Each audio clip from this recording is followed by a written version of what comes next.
Wondering if you might be autistic? Does being autistic have its perks? I've got 10 clues that will definitely help you out. Some of these clues shocked me. A lot of them, actually. But I'm excited to jump in. First, shout out to Steph Jones, whose list of alternative clues for autism started me down the rabbit hole of learning more about autistic traits that aren't talked about as often. So, thank you, Steph Jones. And check out her awesome book, The Autistic Survival Guide to Therapy. I'll drop a link in the description so you can get your own copy. Clue number 1, attention to detail. Many autistics notice so much detail in everything. It's probably part of why we find the world overwhelming. There is so much happening all the time, and no one else seems to be bombarded by it all. But this attention to detail might be because a lot of autistics' brains use bottom-up processing rather than top-down, which seems more common in general. Basically, top-down processing means you begin with the big picture and then get smaller to zero in on details. But for me and many autistics, we see the finer details before noticing the big picture. If you spend time around kids, you'll see this especially for autistic kids. Notice the things they are entranced with, especially younger kids who haven't been molded by holistic behavior norms and told that it's weird to stare at the wallpaper because the design almost seems to move, like one of those 3D hidden picture images. A lot of autistic people still notice all those details our whole lives, but we just might not make it as obvious. It's a totally different way of thinking, which can be helpful in many professions. Aren't you going to want an interior designer to pay immense attention to detail? Trust me when I say that an inch off for home design can be extremely obvious. And suddenly, the counter is just a little too short for your above average height. How about a doctor who is trying to surgically extract something? You're going to want them to notice that one blood vessel is slightly smaller than normal and to take a minute to figure that out before continuing on with the procedure. For me, I especially notice the textures and design features of buildings and spaces. When I really like something, I remember it and almost file it into my brain for later, when I might have the opportunity to incorporate it into something else. Like for my office space. Some of my color inspirations came from a hotel I stayed at with Debbie in Edinburgh.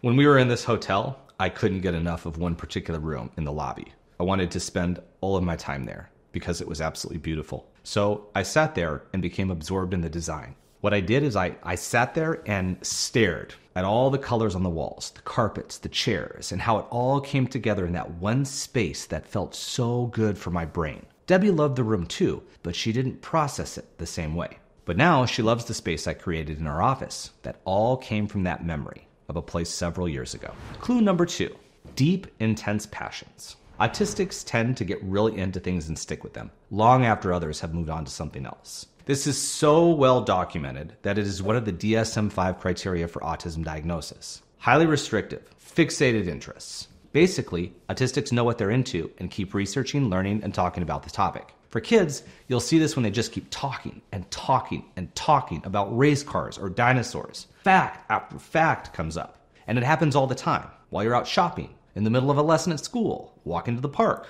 Again, basically all the time. But it comes up for them because it's always in their brains. Holistic people who don't really understand autism might not notice this in autistic adults, especially because we have learned not to talk about this all the time with everyone, from childhood experiences until adulthood. But that doesn't mean those deep, intense passions go away. For me, I've had a few deep, intense passions that have lasted years or sometimes almost my entire life. One of those is design. I love the patterns, which we'll talk about a bit later, and I just love designing spaces. When I was interested in orchards, like Debbie talked about in another video, it wasn't only the trees that I loved. It was the design of the orchards that I liked to think about the most. I also spend a lot of time thinking about how I'd organize and design a castle or a manor house. And I absolutely love interior design. I've even been able to connect this to our work by designing a lot of the spaces we work in, our schools and our office, and also the spaces we live in. Which pieces we need in our spaces, how will they all connect, and the rest of the design for the space. How the pieces will be good for learners, and how they will look aesthetically. All of this is in my head because of my love for design, and how much I studied it for years as a kid and throughout my life, while traveling and in everything else that I do. But design is also special for me for a reason I'll talk about in a minute. And that's the best freaking part. When you're really passionate about something, you figure out how to bring it into your life regularly. And that's why you'll also see a lot of autistic people who are really passionate about their work. It's often because they have figured out how to turn their passion into their work. And honestly, how awesome is that? Clue number 3, visual thinkers. Not all people who are visual thinkers are autistic. but it's a different way of thinking and processing information. Temple Grandin says words she hears are transformed into visuals in her mind. This is the same for many artists, designers, architects, engineers, and other professionals, where you might need to visualize something before it exists. It's also a trait that many autistic people share, but no one talks about very often. Being a visual thinker also can be a huge benefit when it's understood. As I just talked about, I designed a lot of the learning spaces in our schools and offices, but I learned in those processes that how I think is really different, even from some of the people who have this as their profession. I tried working with other designers, but they just didn't get what was in my head in a way that they could use to help other contractors build it and bring it to life. And keep in mind, I don't have any formal education in interior design or anything like that. I just really love design as one of my long-term passions. But being able to visualize a space before it exists in any physical form, and then to visualize the types of fabrics and colors that would go in there, it's different from how a lot of people think based on my experiences. That's because I'm a very visual thinker. Visual thinking is also the reason that visual cues or schedules can really help autistic kids and adults. So seeing pictures can help with bridging that gap. But visual thinking is unique and special and necessary for bringing a lot of amazing new things to life. Clue number 4, superhero-like senses. I'm not saying autistic people are all like Peter Parker or Superman with X-ray vision. Or am I?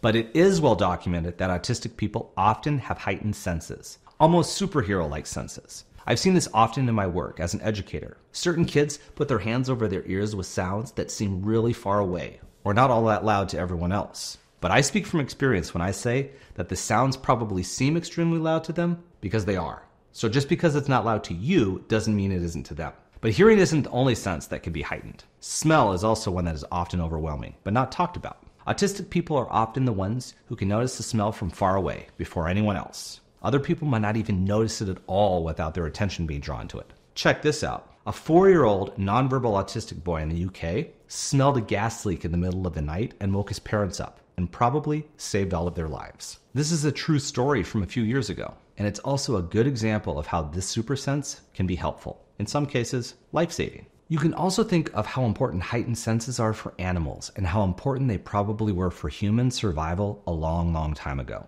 Even now, heightened senses can help with awareness of surroundings, but also with many professions. The heightened senses can come at a cost. Like for me, an overload of certain senses can give me a headache, very painful headache, or also sometimes make me nauseous. But there's also a lot of benefits to my heightened senses of smell and hearing, like noticing some amazing devilwood nearby and steering our walk to go past it so I can inhale it all for hours and hours.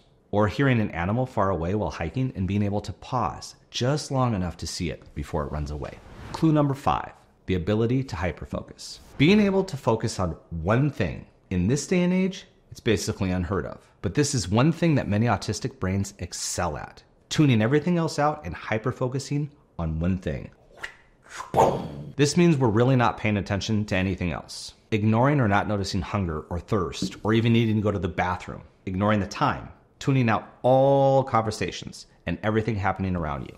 It's even been compared to the flow state that many athletes reference that you can learn more about in the book Flow. It's basically being so in tune with whatever you're focusing your attention on at a particular time that nothing else exists. What's interesting for autistics is that we can also do this with cognitively challenging tasks for extended periods of time without making mistakes, which is a difference from some other neurodivergent brains. A study was done with children who have been diagnosed with autism or ADHD in 2022 to learn about hyperfocus. Here's what they found. 4 attentional strengths were significantly more common in ASD than in ADHD. Sustain attention on tasks or play activity. Engage in tasks that require a sustained mental effort. Remember daily activities. And give close attention to detail. Avoid careless mistakes. In other words, hyperfocus is also attributed to ADHD and is something that some non-autistic people can do. But the capabilities of autistic hyperfocus are really impressive. So, if you know someone who is autistic and they are zoned into something, breaking that focus will be hard until they finish it. And if you try to break it, you'll probably frustrate them. You will definitely frustrate them. But it's likely you could have an entire conversation around them, maybe even a full meeting, and they could continue to focus on their work. I've seen this with one of my colleagues, and it is mighty impressive. Let me tell you. Clue number 6, good memory. Autistics often can remember lots of details and facts, sometimes even to the extent where others feel the need to fact check them. I speak from personal experience, but it's true. We often have great memories, which is probably also why our brains feel like they are always overflowing. The ability to remember things is so good in some autistics that they have photographic memories and can remember a lot of details about things when they just see them for a really, really short period of time. Have you ever seen the show Suits? Now, I'm not saying Mike Ross is autistic, but how they depict his memory in the early episodes is pretty accurate for a couple autistic people I know well. For me, facts about a focused interest especially stick with me, like information about sharks and a lot of wild animals that I learned decades ago, but have kept with me all of this time. I also love nature shows, so I keep adding to that repertoire, but it still surprises even my closest friends when I can recall that information quickly. Having a great memory connects with the next clue I'll talk about, which is also part of how we process the information, but a clue that doesn't get talked about very often. Clue number 7, pattern recognition. Patterns are often soothing for autistic brains. We like structures, routines, and order, so we also tend to notice patterns quickly, and sometimes in surprising places that others wouldn't even consider a pattern, like a security team at a hospital or bank. Not the place you might think patterns are very relevant, but security teams often like to hire autistic people because autistics notice anomalies and changes that could easily get overlooked by someone else. And I'm not even just saying this. The British spy agency, GCHQ, publicly stated they are working to hire more neurodivergent teams, especially neurodivergent women, for cybersecurity. And here's what they said. Having a diverse team and a mix of minds better equips us to carry out our mission and tackle new and emerging threats posed by terrorists, criminals, and hostile states. Another agency said hiring autistic people and other neurodivergent individuals is important because they have, quote, fast pattern recognition, sharper accuracy, and greater attention to detail. So, you know that part in one of the Mission Impossible movies where they put like a quick glitch on a security camera while they put in their own software and change the security photo? Yep. Pretty sure an autistic security team would not have been fooled by that. Sorry, Mr. Tom Cruise. And also, once you got caught, your charms probably wouldn't have worked on an autistic security team. Yes, they would have been very excited to see you, but they still want to stick to the rules because we like structure. That's another part of patterns. Autistic brains like rules and order. Once we understand the patterns of how things work, we like to stick to this structure. It's one less thing for our busy brains to pay attention to. Now, this will also mean we have a hard time with rules that don't make sense. But once we understand the logic of them, we stick to them and also expect others to follow them too. It makes autistics law-abiding people, but also makes us awesome employees. We'll be the ones who know the time we are supposed to arrive and leave, and we stick to that, even when no one else is watching. And we also expect the same from other people. So that's exactly why Tom Cruise and the Mission Impossible teams wouldn't be able to get away with much had there been autistic security teams in place.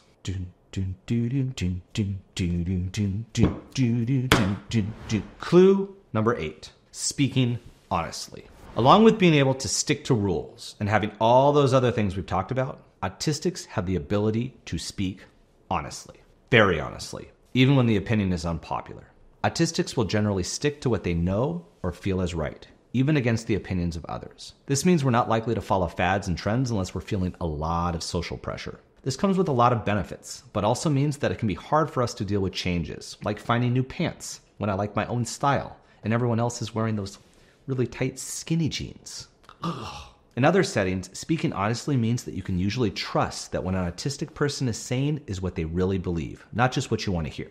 An autistic friend will tell you they don't like your partner before anyone else, or that your new business idea sucks, or that they don't even like that band that you want to go see live. I admit, this honestly can be a little bit jarring, especially in a day and age when people have often convinced themselves that being nice is more important than giving honest feedback. And autistic people can say just what you want them to say, if that's what you really want, but being honest is something that has value. For example, Peter Thiel, the co-founder of PayPal and one of Facebook's first investors, has even said that he actively seeks out neurodivergent staff because of their ability to speak the truth and think differently than their peers, and the willingness to voice it rather than sit back silently. So even though speaking honestly might be an autistic trait or clue that isn't talked about, it's a really, really valuable one.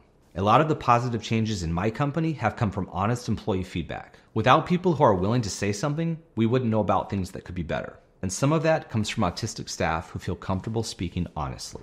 Clue number 9, high IQ. A lot of autistic people are also great employees if they're okay working for someone else because they have very high IQs. Of course, having a high IQ is not limited to autistics, but it's a clue that coupled with other clues is a big one, especially for kids. It's often one of the first things that kids in school get noticed for, being smart. This can lead to issues with the final clue I'm about to address next. In many school settings, kids get pulled into special classes for being both gifted and smart, as well as being bored in the classroom and probably zoning out or causing problems or issues for the teacher. I remember from my own school experiences, I got pulled out of class for a special gifted program. This came as a result of me finishing things quickly and being bored in class a lot. Comments from teachers like, he's not applying himself, yet I was still getting good grades. So I got singled out and put into another class that was more challenging with other kids who were like me. I liked a lot of this, but it also made me feel different. Now, this was years ago, and things have changed, but gifted and talented programs and other similar types of classes are still common. Having high IQ is one of those clues about autism that isn't talked about often. But if you're a parent of any child, especially an autistic child, this is something that can be nurtured by giving access to more resources to learn and explore interests. You'll find countless stories of kids who had these opportunities and went on to top colleges like MIT and are now inventing really cool and insane stuff like robotic things and cool space things that float into outer space, and also technologically advanced inventions. Like I said, having high IQ doesn't necessarily mean you're autistic, but a lot of autistic people are very smart, especially those who have not been diagnosed due to the levels of masking they learned. That type of adaptability takes practice, but also high levels of intelligence. Hopefully, as better understanding of autism happens, we won't need as many people to mask, because masking sucks. And we'll just embrace these autistic clues that no one talks about. Clue number 10, non-judgmental. Along with being honest, autistic people are often extremely accepting of many things and fairly non-judgmental.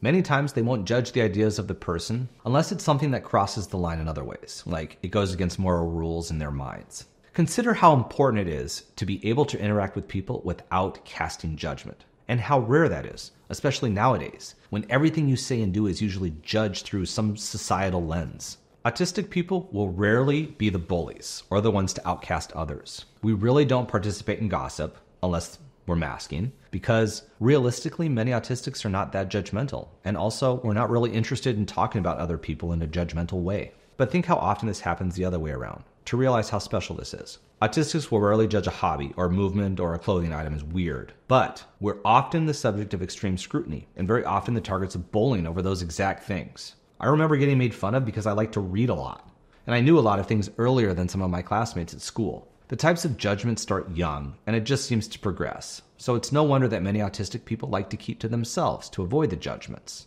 That bothers me, and it's really not fair. So it would be awesome if more people could let go of their judgments. Stop judging all the freaking time. Being less judgmental is a lot more positive and also doesn't bring so many incorrect assumptions into the mix. This autistic clue of being non-judgmental is better for everyone in my opinion, and not something that only autistics can do. What are some other autistic clues that no one talks much about? What are some positives of autism? Drop your thoughts in the comments below. And as always, thanks for watching. Being a visual thinker also can be a huge benefit when it's understood.